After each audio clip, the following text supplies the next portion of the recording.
but decided that wouldn't fly well. So yes, it's very hard, but the point of this time is to share Mattie's message, to share his role as a messenger. So it's one of those difficult things in life that emotionally hard, but worthy. Mm-hmm.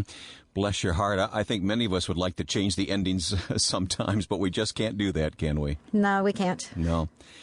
Jeni, this book could have been about you and the loss that you have suffered as a mother, or it could have been about any of your children who have died from this terrible disease, but it focuses on Mattie, and I want to know why.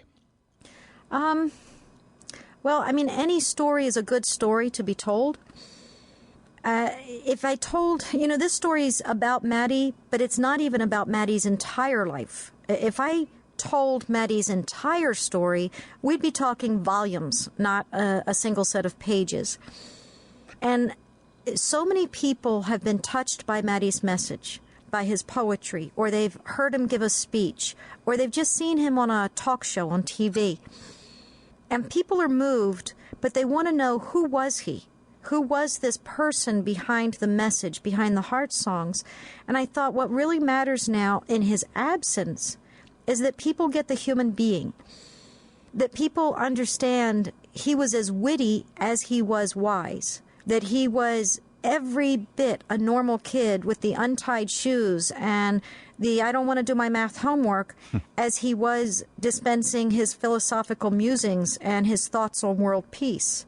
So this is really an opportunity to share Mattie's story so that Mattie's story can continue to serve as an inspiration for generations to come. Mm-hmm. And if I made it a story about my grief, if I made it a story about all of my children or about raising an exceptional child, all of those are good stories to tell. And maybe one day I'll tell every one of those stories. This book, though, is about Mattie as a messenger.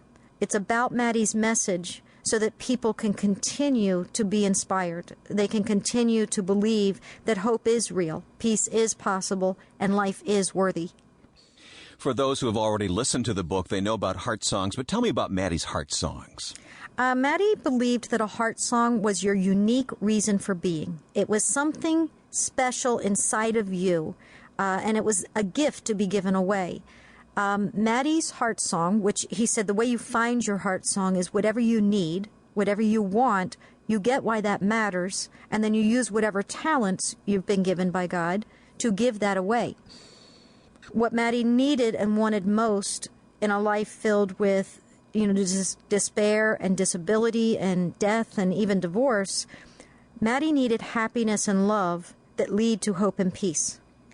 So Mattie spent his life through what he considered his talent, the gift of words, written and spoken, giving people happiness and love, helping people see hope and peace.